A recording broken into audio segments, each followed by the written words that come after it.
Good morning. So, for today's discussion in the sphere of fandom studies, I have decided to go ahead and dissect and almost break down the timeline of the recent Restore the Snyder Cut movement, or Release the Snyder Cut movement, or Restore the Snyderverse movement. It's got multiple names, but basically, it's the restoration or the re-release of Zack Snyder's cut of the Justice League, the 2017 Justice League film. Now, the two reasons why I chose to do this was ideally initially when I thought that I would go into breaking down one of the character sketches or one of the comic books of or create a fan fiction of maybe a Batman or a Superman.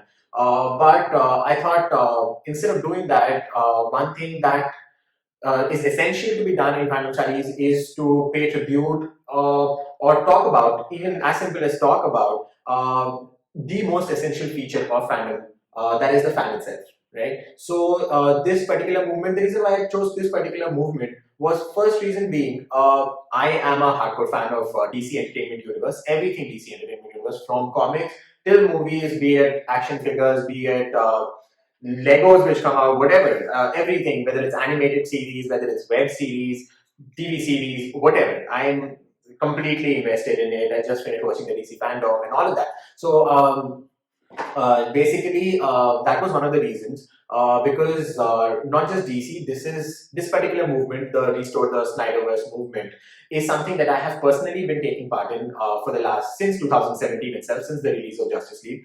It is something that I have actively participated in, especially on Twitter. I have engaged with multiple people who have been participating in it, and I have a sense of personal connection, a sense of personal identity with this because of my participation in it. So this was one of the prime reasons. Second, and the more important reason that I felt was that in today's world, especially in this world of celebrity culture, where we have where we tend to put celebrities on this pedestal, wherein they become this intangible, untouchable entity who sort of almost embody this persona of being, sometimes being even bigger than the fandom itself. Uh, in a world like this, a movement like Restore the Snyder Cut tends to remind you that at the end of the day, the power does not rest on that side, the power rests with the fans. It is the fans who have the most influential power, and it is the fan who have the responsibility and the influence and the power to steer the fandom in the direction that they believe to be the most organic, the most authentic. And in case if the fandom seems to be steering in a not an ideal direction, they have the power to steer it in the right direction and to constantly remind that it is the fan that make the content, the actor and the director, no matter how creative, no matter how amazing it is the fan that give it the power, the agency. So I thought this particular movement does exceptionally well. It is a recent movement. It is as new as it gets, and it is a very significant movement, not just in DC's history, but I think in general pop culture history. It has become one of the most significant movement in which fans have gotten involved in and brought about a change, almost a necessary change for the fandom, maybe not for the general pop culture world, but yes, definitely for the fandom. So let's get to breaking the timeline down. They said the age of heroes would never come again.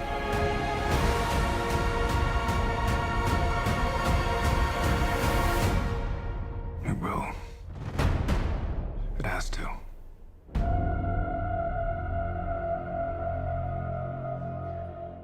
So in 2007, the film was decided that it would be made back in 2007 itself, even before Nolan's, the famous Dark Knight movie came out in 2008. Even before that, this was decided that, Justice League would be a film. But due to multiple factors, as we know that happens in this fraternity, the film could not be made up until 2014. So this was in the wake of the wide critical success of DC's Man of Steel, which was directed by Zack Snyder in 2013. So coming off of that, coming off of the appreciation that the film had received, and also personally that Zack Snyder had received for doing such a justice to the film, to the role of Superman in Man of Steel. It was a no-brainer for DC to go with Zack Snyder on this film itself. So in 2014, it was announced that Zack Snyder would be the director for the Justice League film as well. The filming did not begin until 2016, and post the filming in 2016, the filming went on very smoothly. It was a complete smooth sailing, and almost the entire filming was completed by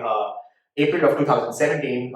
It was almost 85% to 90% done, and only the major chunk of post-production was left. However, tragedy, almost a personal tragedy struck Zack Snyder's family in May of 2017 when Snyder's daughter, 20-year-old Autumn Snyder, she passed away after having committed suicide due to her ongoing battle with depression.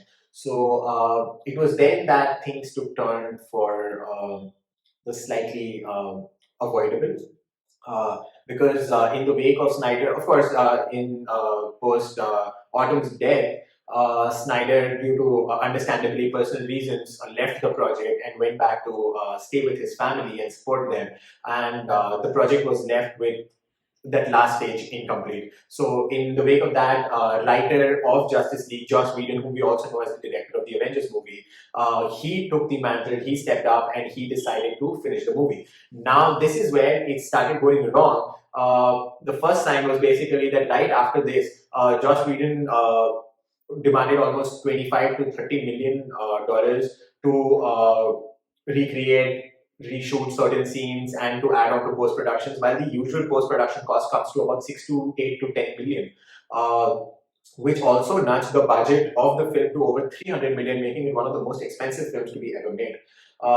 Anyways, the film was it was completed. It was released on November 17th of 2017, and as soon as it was released, as soon as fans had the chance to view it, pardon my language, but shit hit the fan, because the movie was absolutely not even remotely close to what had been anticipated. Because what Whedon had done was he had reshot the film according to his will and fancy. He had taken the scenes, he had taken the template that had been created by Zack Snyder and had reshot the film according to his directorial ideologies, which did not bode well, because Zack Snyder has this signature style of grandiosity, this signature style of tonal consistency that he has, this tonal consistency of grittiness, this grayscale tonal consistency that we've also seen in his other movies, be it like 300 or Watchmen. He has this tonal consistency, and that was completely lacking from the film,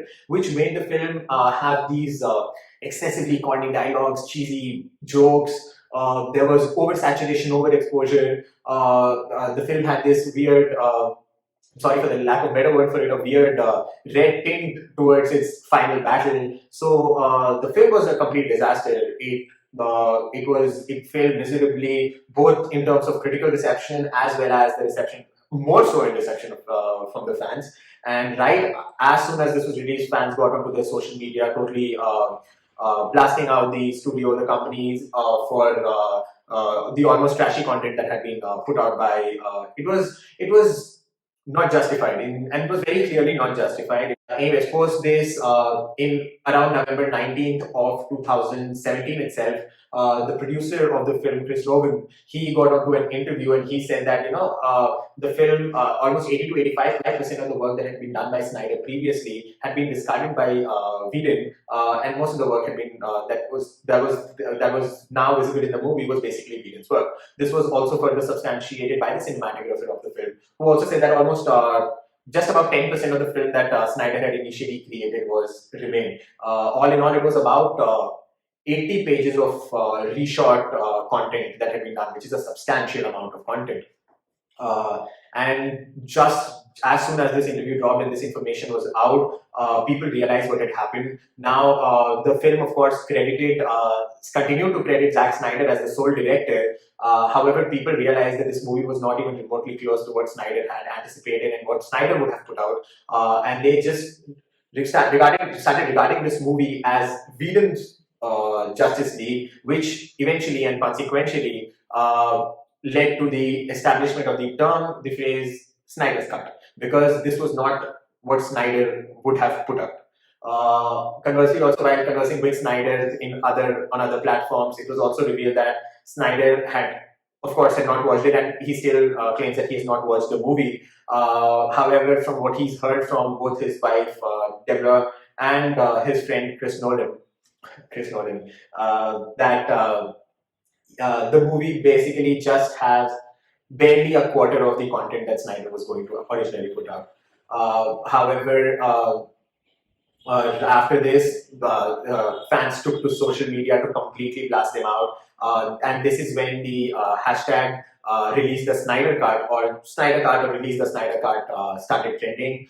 Fans took completely to Twitter, especially to Twitter, Reddit, and YouTube to start demanding for the Snyder Cut to be released from Warner Brothers. But this was primarily on social media up until early 2018 when it shifted from social media to the real world, and fans went to Warner Brothers offices, especially the offices in Burbank, wherein they started protesting and picketing against Warner Brothers for not releasing or demanding for the release of the Snyder Cut. There was further the flame was further stoked by Zack Snyder himself, who continued to drop these behind-the-scenes footages of the film that he had shot, his photography, his directorial shots, and basically which continued to stoke the flame and continue to enrage the fans even further, making them understand what could have been and instead what they actually have.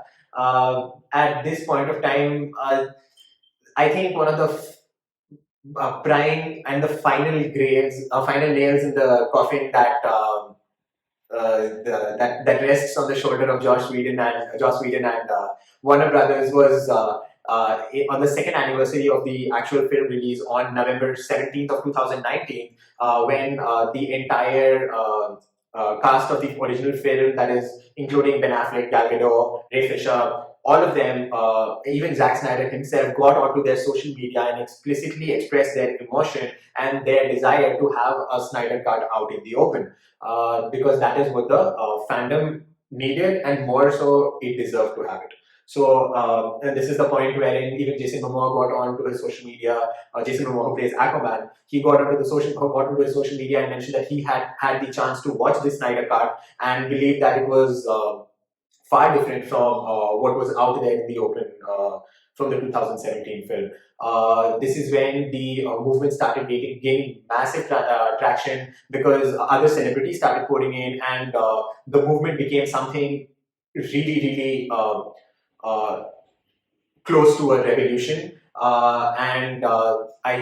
This is the point wherein Warner Brothers also started feeling the heat of the movement, because according to Snyder, in one of his conversations, he reveals that Warner Brothers approached him to understand what would it take to shoot this particular content, to put this out there, what were the logistics surrounding it, and could it be done in fact. And almost like an answer to all the prayers, all the hopes, and all the efforts that fans had put in through the last 3 years. In May of 2020, Warner Brothers finally announced that yes, there would be a Snyder's version of Justice League that would be put out on HBO Max in 2021. And right after this, Snyder got back to work and he started reshooting scenes. He started adding content that he thought deserved to be added, he thought necessary to be added, and just barely a year later, about 10-11 months later, on March 18th of 2021, the film was finally released. Zack Snyder's Justice League was finally released on HBO Max. Of course, the theatrical release was pending due to the coronavirus pandemic, but yes, it was released on HBO Max for fans viewing. And immediately, right after the release, fans started realizing the exceptional differences that were very visible in, not so much in the storyline, but more so in the manner in which that story was portrayed, the technicalities surrounding it. The first and the most apparent was, of course, the first scene itself. You see in Whedon's version, we see that the movie opens with a couple of kids conducting a podcast session, and they find Superman and they speak to him. But the Snyder's version had this exceptionally emotional scene wherein it recites Superman's death cry from the Batman vs Superman film, and how it reverberates throughout the DC universe. They show how Lex Luthor hears it, how Ray Fisher hears it, and throughout the DC universe. And that scene is so important, so essential, and honestly, I'm thinking about it right now and it's giving me goosebumps. So yeah, it's an exceptionally emotional, exceptionally powerful scene that entires the first 4 minutes. It's a montage of Superman's death cry. Another important, like I mentioned before, that red film that Whedon had put into the final battle was removed, and like in technical terms also, the film's frame ratio was reduced to create this box kind of framing, which one is very accustomed to in a Snyder's movie. It is a signature Snyder framing. There was far more grittiness, far more darkness in the movie. The rating of the movie was changed from being PG-13 in a Joss Whedon film to being an R-rated film, which clearly set the standard for the movie having further violence, more gore, which it did, and which is what brought it so much more authenticity, which is what made it so much more closer to its source material, that is Frank Miller's comic of the same name. Yes, so the product that was there, of course, it received a lot of critical setback from critics because of its, in a sense, very and never seen before runtime. It was a 4.5-hour movie. It had a 242 minutes runtime, which is extremely unusual, probably never done before, but not in recent times in pop culture at least. So yeah, for its 4.5-hour runtime, it received exceptional amount of setback. But all the setback that they received was also from the critics. It was never from the fan, because the fandom was exceptionally excited.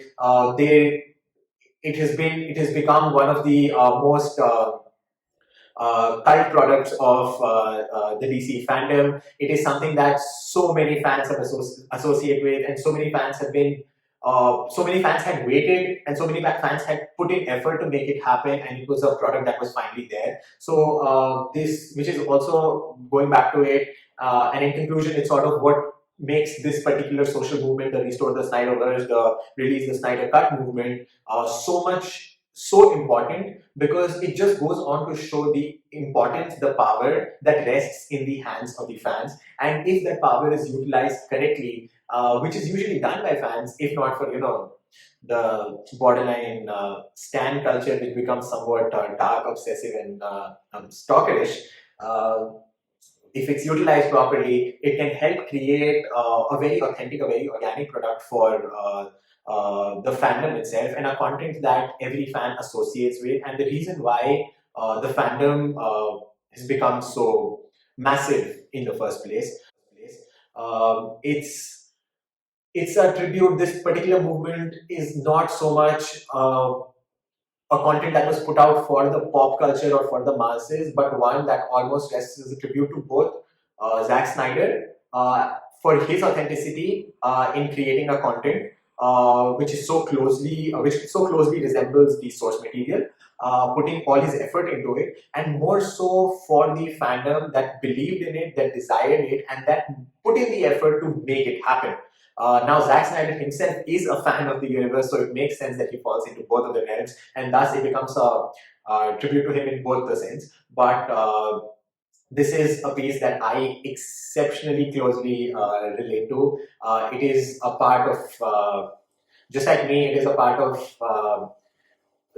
our identity as a fandom, and I believe it just goes on to show that the influence we have within ourselves as fans of a particular content is, honestly, it is what gives the agency to the content itself, because without the fans, that content would never have the agency that it has. And this goes not just for this, the DC, the Snyder Cut may be one example, but this goes across the realm of fandom itself, be it sports, be it music, be it dance, be it movies, whatever it is, whatever manner in which it manifests. It needs to be realized that it is the fans of that particular content, be it 5 fans or be it 5 billion fans, it is those fans who give it the agency.